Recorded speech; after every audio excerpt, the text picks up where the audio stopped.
শেষ পর্যায়ে থাকছে আমাদের অনুষ্ঠানের বিশেষ আকর্ষণ, ইসলামিক নাটিকা সন্তান হারা বাবা, সন্তান হারা বাবা।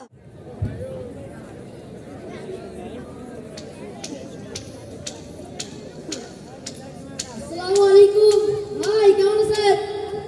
ওয়ালাইকুম আসসালাম। আছি কোনো মতে বাসি। জিনিসপাতির যে দাম নেয়, কামলা দিয়ে জীবন চলা মুশকিল হয়ে গেছে। মাঝে মধ্যে কামলা ভাই ইনশাআল্লাহ দেশে অভাব থাকবে না। আমাদের নিজেদেরকেই দক্ষ হতে হবে, দেশের কল্যাণে কাজ করতে হবে, তবেই না দেশের ঋণের পরিমাণ কমবে, দেশ সচ্ছলতা আসবে। ও স্যার, তোমরা শিক্ষিত মানুষ, তোমরাই ভালো বুঝবে। দেশের হালচাল কি আর আমরা বুঝবো? ভালো হইলে ও আচ্ছা, ভালো কথা। ভাই আপনার ছেলে সাইদ এখন কি করে? স্যার, তোমার গুলের দয়ায় মোর বেটাটা বেগম ওকে ভার্সিটি চান্স পাইছে, তাও আবার ইংরেজি। ভাই আবু সাইদ কিন্তু ভালো ছাত্র, কষ্ট করে হলেও পড়ান। দেখবেন একদিন বিসিএস ক্যাডার হবে, বড় অফিসার হবে, আপনার মুখে হাসি ফুটাবে, তখন আপনাকে কামলা হাঁটতে হবে না। ও স্যার, সেটা তো ঠিকই কইছে। এলায় কামলা দিয়ে আর সংসার চলে না। তুই যে টিয়া পাড়া সেটা পাড়া খাওয়ারা মাঝে মধ্যে বাড়িতে আসলে মোর সাথে কামলা দিবে চায়। সোনা ছাওয়া, ওদের ছাওয়া আর হয় না। অঙ্কুর ঠিক 2-3টে ভাগ একটি দহন কয় ওমা। এই যে প্রাইভেট নে প্রাইভেট কয়, ওই প্রাইভেট 2-3টে করায়, কোনো মতে বাড়ির কয়টা টিহা দেয়। এখন দেশের চাকরি বাকরির যে অবস্থা নেই, কারণ এখন ভার্সিটি পড়িয়েও আর চাকরি পাওয়া যায় না। যত কোটা নাগে ওই অত কোটা পাইন কোন দে, তোমরা কম। ভাই দেশে কোটার জন্য আন্দোলন করছে, ছাত্ররা কোটার জন্য আন্দোলন করছে, ইনশাআল্লাহ কোটা বিলুপ্ত হবে।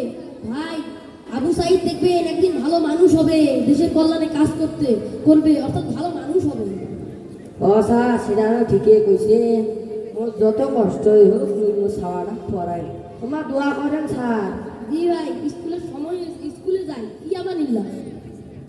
আবু সাইদের স্বপ্ন ছিল আকাশচুম্বী। বিশ্ববিদ্যালয় থেকে পড়াশোনা শেষ করে তিনি পাবলিক সার্ভিসে যোগ দিয়ে দেশ নির্মাণে কাজ করবে, সেই সাথে পরিবারকে দারিদ্রতার অভিশাপ থেকে করবে মুক্ত। এজন্য আবু সাইদ কৃষকের কাজ করার পাশাপাশি কঠোর পরিশ্রম করে বিশ্ববিদ্যালয়ে ভর্তির প্রস্তুতি নেয়। সে অনেক মেধাবী এবং পরিশ্রমী ছিল, তাই আবু সাইদ বেগম রোকেয়া বিশ্ববিদ্যালয়ে ইংরেজি বিভাগে পড়ালেখার সুযোগ পায়।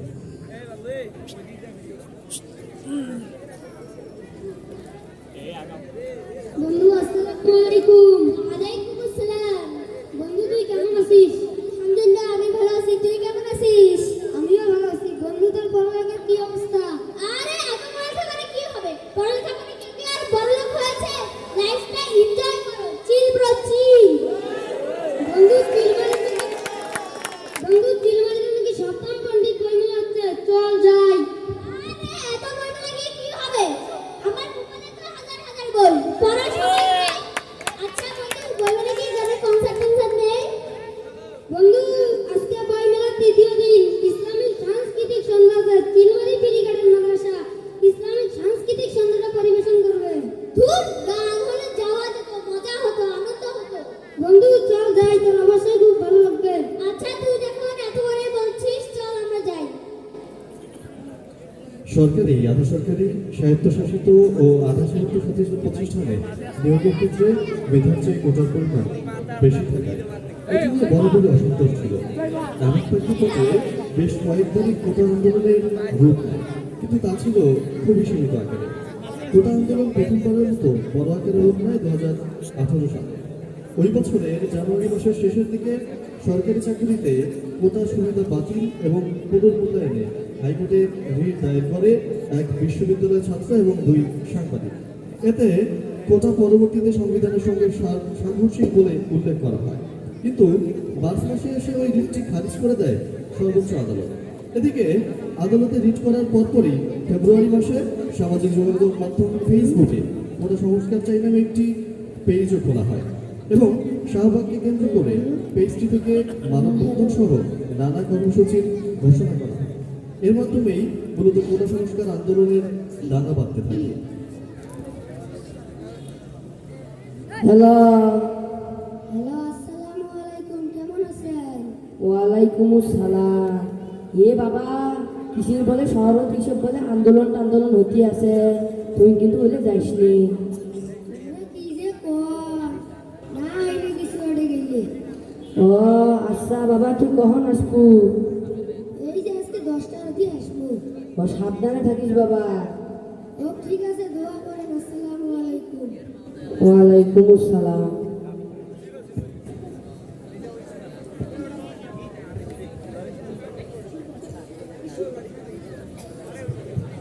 কোটা না মেধা, মেধা মেধা, কোটা না মেধা, মেধা, দিয়েছি তো রক্ত, আরো দেব রক্ত, দিয়েছি তো রক্ত, আরো দেব রক্ত, রক্তের বন্যায় ভেসে যাবে অন্যায়, রক্তের বন্যায় ভেসে যাবে অন্যায়, দফায়ের দাবি এক, ঘটানোর কাণ্ডে, দফায়ের দাবি এক, ঘটানোর কাণ্ডে, তুমি কে আমি কে, রাজাকার রাজাকার, তুমি কে আমি কে, রাজাকার রাজাকার, কে বলেছে জয় হোক, জয় হোক, কে বলেছে, বলবীর বল উন্নত মনসীর শিরদেহারি আমার শিরই শিখর হিমাদ্রি, বলবীর বল মহাবিশ্বের মহাকাশ ফারি, চন্দ্র সূর্য গ্রহ তারা ছাড়ি, ধুলক ধুলক গোলক ভেদিয়া, খোদার আসন আরব ছেদিয়া, উঠিয়াছে চির বিস্ময় আমি বিশ্ববিধাত্রী, বলবীর বল উন্নত মনসীর।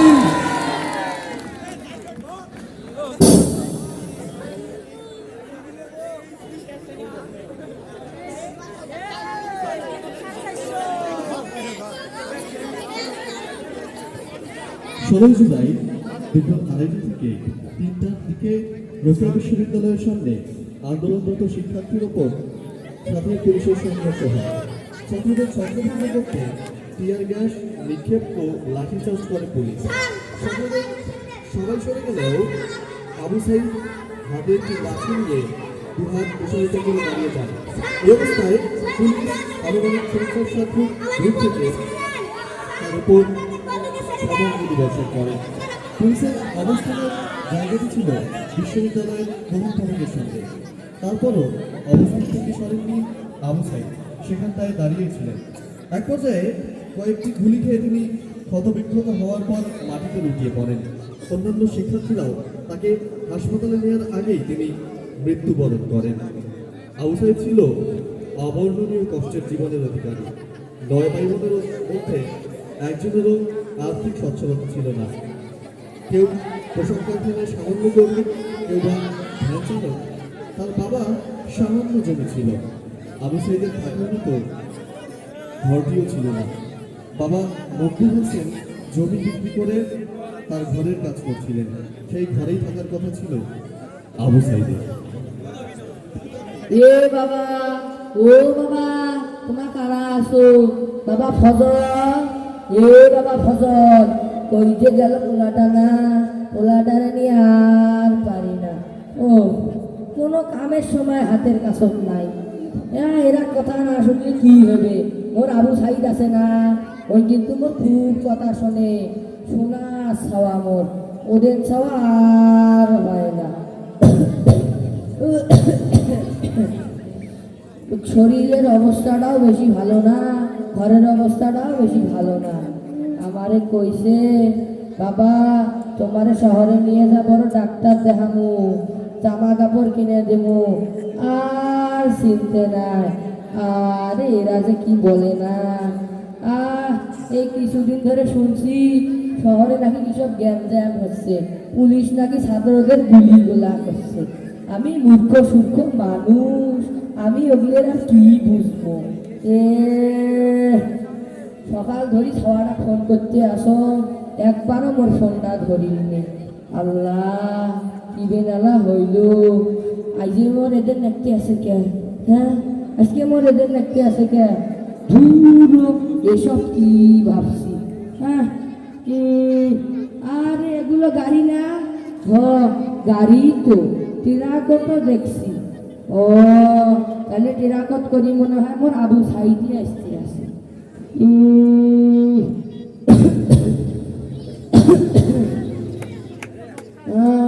টেরাকট করি কাক নিয়ে আসি এ আল্লাহ ছোটবেলায় মাস্টার মশাইয়ের কাছে শুনছিলেন মাস্টার মশাই কইতো লেখাপড়া করে যে গাড়ি ঘোড়া চড়ে এসে তাইলে মোর আবু সাইদ মনে হয় গাড়ি করিয়ে আসতে আসে আরে না না না না না না এটা তো অফিসিয়ালের গাড়ি নোয়া এটা তো অ্যাম্বুলেন্স আল্লাহ কার কি হইলো এ বাবা ফজর এ কুটি গেল রে বাবা এ আসি দেখতো ও আবু সাইদের মা গো কুটি গেলেন গো ও তাড়াতাড়ি আসি দেহ গো আল্লাহ আইও কেনা মোক কিছু পায় না আইও মোক কিছু কর আরে এত মানুষ তোমরা এত মানুষ কারা আরে তোমারই তো আমার চিনি তুমি আমার আবু সাইদের বন্ধু না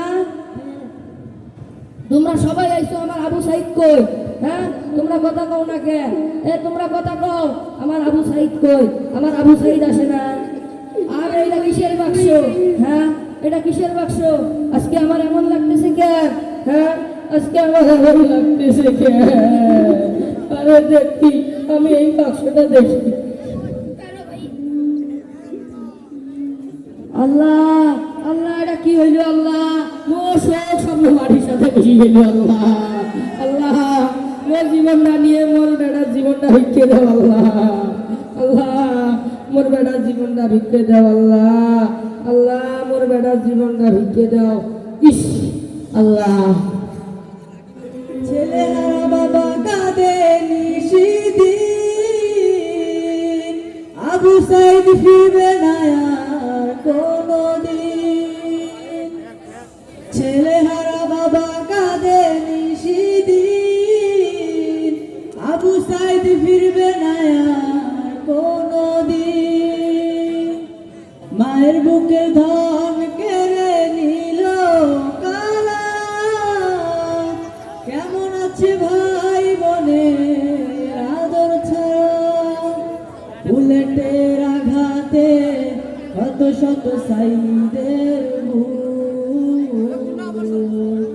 রক্ত পোড়ায় শেষে আসুক আমাদের সুখ। ছেলে হারা বাবা কাঁদে নিশিদিন আবু সাইদ ফিরবে